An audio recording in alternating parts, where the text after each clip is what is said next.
Dans le cadre de la journée Belle cause pour la cause, j'ai le plaisir de recevoir un membre de l'équipe nationale de para-hockey. Il a été champion du monde en 2024.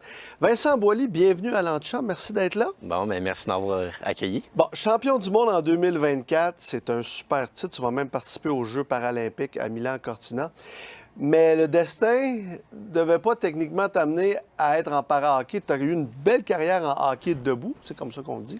Parle-nous un peu de ton cheminement à ce moment-là. Bien, c'est sûr que je pense pas que c'était dans les cartes de me rendre aux Jeux paralympiques, puis même aux Jeux olympiques aussi, pour être réaliste. Tu sais, j'étais bon au hockey, mais peut-être pas de se rendre puis de représenter ton pays, c'est quelque chose de vraiment différent. Mais je pense que, tu sais, j'ai commencé à 3 ans, comme tous les petits hockeyeurs. Moi, je voulais jouer au hockey, puis j'ai fait tout mon hockey mineur à Saint-Eustache. J'ai fait les grosses catégories aussi rendues, puis oui, midget, bantam, puis... M18-3A. Ouais, c'est ça. Mais j'ai eu beaucoup de coupures aussi dans mon parcours de hockeyeur et qui n'a pas été des plus faciles. J'ai dû faire... je me suis fait dernier couper plein de fois. Puis j'étais vraiment petit aussi quand j'ai commencé à jouer. Puis je pense que j'ai eu ma poussée de croissance vers l'âge de 16 ans. Fait que je devais toujours... te battre pour ta place. Ouais, exact.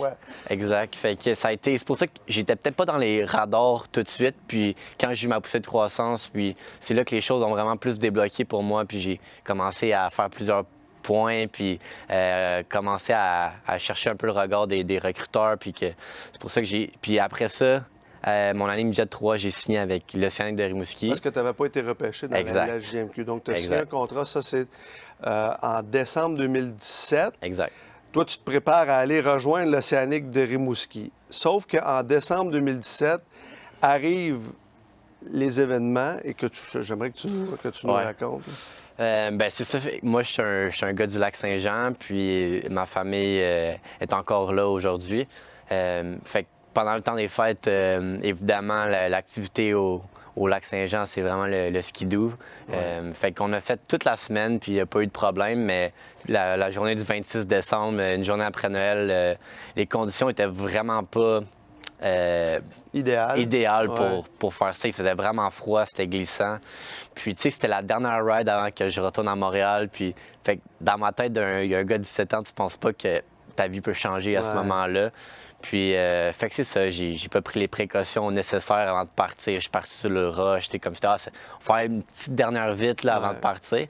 Puis finalement, j'ai pogné un bloc de ciment, puis j'ai été projeté de la motoneige. Je me suis cassé les 2 jambes, les 2 chevilles égrenées, le bras, des côtes. Puis le plus gros de tout cet accident-là, c'était vraiment la colonne vertébrale qui a été compressée. Fait que ça fait que j'ai été dans la neige pendant près d'1 heure et demie à attendre les secours. Puis aussi, on était dans les chemins de motoneige, fait que les secours ne pouvaient pas passer autre qu'en motoneige pour me sortir de là. Fait que c'était long. Puis je pense que ça, je n'étais pas vraiment conscient, mais qu'est-ce qu'on m'a raconté, c'est que le monde qui passait en skidoo me rajoutait des manteaux. Ils donnaient tous des manteaux sur moi pour pas que j'aie des engelures puis que je perdre mes membres à ce moment-là parce qu'il faisait vraiment froid. Fait que ça a été vraiment toute qu'une épreuve. Parce que ta vie bascule à ce moment-là. Tu sais, à un moment donné, tous tes rêves... Et là, tu te retrouves à l'hôpital pendant plusieurs mois. Évidemment, pour la santé mentale, pour un jeune à 17 ans, c'est pas évident. Tu étais bien entouré, ta famille t'a supporté énormément, mais pour un jeune de 17 ans, là, quand tu réalises que là, une légère paralysie aussi, je pense. Exact. Donc, exact, mais je pense que tu ne réalises pas pendant le temps qui est à l'hôpital, tu as tellement de douleurs physiques, puis c'est tellement exigeant, tu es sur les médicaments aussi, que tu penses pas au futur. Fait que tu penses pas à comme, qu'est-ce que je vais faire de ma vie maintenant quand je vais sortir de l'hôpital. Toi, c'est au jour le jour, c'est une bataille. Puis, fait que j'ai jamais vraiment pensé à comme qu'est-ce qui allait se produire en sortant de l'hôpital. Mon but, c'était juste de survivre chaque jour. Exact. Puis, mais quand tu es sorti de l'hôpital, c'est là que la réalité t'a frappé de plein fouet. Puis là, je voyais mes amis qui retournaient dans leur camp junior majeur, qui recommençaient à jouer au hockey. Puis, tu sais, j'ai eu un peu de... Quand je suis sorti de l'hôpital, j'ai eu le fun de voir tes amis, de recommencer un peu ta vie normale. Mais une fois que tout le monde est parti, puis ils ont leur chemin de vie, puis toi, ton chemin, il y a un mur devant. Puis le mur, c'était justement la dépression qui m'attendait.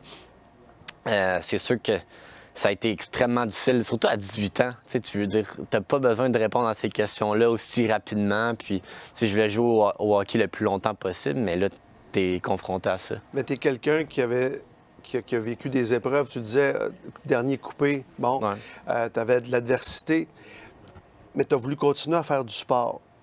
L'aviron, paracyclisme. Qu'est-ce qui t'a amené finalement à retrouver cette passion pour le hockey, mais d'une façon différente? Ouais, c'est ça, ça a été... mon ego, il était extrêmement difficile de faire la transition vers le para-hockey. Je n'avais entendu parler, mais pour moi, c'était impossible. Fait que c'est pour ça que j'ai tout essayé ces sports-là.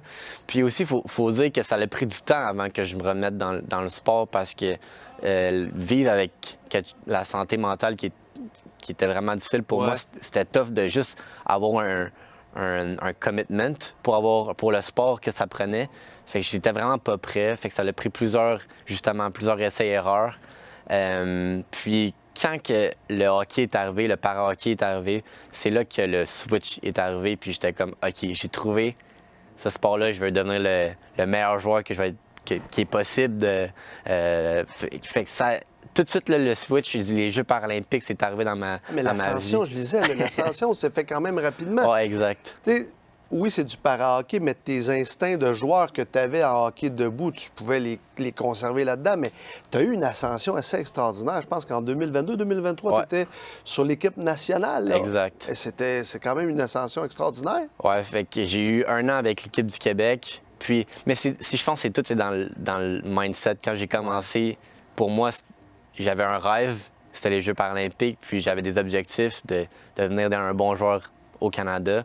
Fait à chaque fois que j'embarquais sur la glace, je venais les bouchées doubles, puis j'ai tellement fait un blitz de glace parce que je savais que j'avais à apprendre un nouveau sport, mais moi, je voulais... Puis c'est extrêmement frustrant de réapprendre un nouveau sport à 20 ans.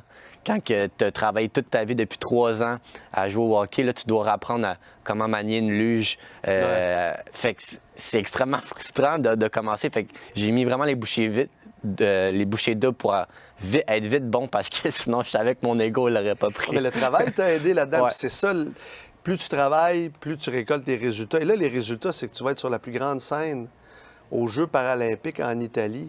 C'est comment tu réalises le fait de participer à cette grande compétition et possiblement de revenir avec une médaille d'or au cou. Il y a du travail à faire, mais tout ça est devant toi, là, ça s'en vient. Là. C'est sûr que c'est spécial d'avoir la chance de représenter ton pays, premièrement. Puis maintenant, d'aller aux Jeux, puis toutes les games sont télévisées. Puis on sait qu'il y a une grosse communauté qui va nous suivre. Puis de représenter aussi le Canada, je suis extrêmement fier. Fait que toute ma famille aussi qui va être aux Jeux. Fait qu'il y a beaucoup de distractions, mais je pense que l'équipe est vraiment prête. Puis on a fait tellement de travail. Puis on a juste un seul objectif, c'est la médaille d'or. La médaille d'argent, elle n'existe pas. Oui, ça, la plupart du temps, on aime mieux gagner l'or que de gagner l'argent. En terminant, tu as un parcours avec beaucoup de résilience, beaucoup de courage. Tu en as fait beaucoup, mais tes proches aussi ont certainement été très importants dans ce genre de situation-là. On ne peut pas sortir de moments difficiles sans la présence des gens autour de soi, j'imagine. Puis, oui, exactement, mais ça m'a fait penser parce que je viens de parler avec mes parents, justement, à quel point ça a été difficile pour eux autres, puis ils me l'ont jamais montré. Je veux dire, c'est des conversations que tu n'as pas tous les jours. Puis là, dernièrement, j'ai parlé avec mes parents, puis ils m'ont parlé à quel point que eux, ça a été difficile sur eux, sur leur vie. Puis ça m'a vraiment touché parce qu'ils ont tellement montré une personnalité qui était forte, qu'ils n'ont jamais eu... Ça m'a donné du gaz quand j'en avais besoin, puis ils ont tout le temps été en confiance que j'allais réussir. Mais eux autres, en arrière de la caméra, ben c'était difficile pour eux autres aussi. Mais tu sais, je veux dire, je pense que je suis pas rendu où ce que je suis rendu aujourd'hui sans mes parents, sans l'aide, sans mes proches, sans tout le monde qui m'ont supporté quand je n'avais vraiment besoin puis j'étais au fond du baril. Et tu pourras vivre avec ta famille en Italie ce moment si précieux des Jeux paralympiques. C'est comme ça bouclait un peu la boucle dans toute cette situation-là. Vincent, merci de ton témoignage, très apprécié, puis surtout Bonne chance aux Jeux paralympiques, puis reviens donc avec une médaille d'or. On t'accueillera avec ta médaille d'or sur ce plateau. Génial. Merci, Vincent.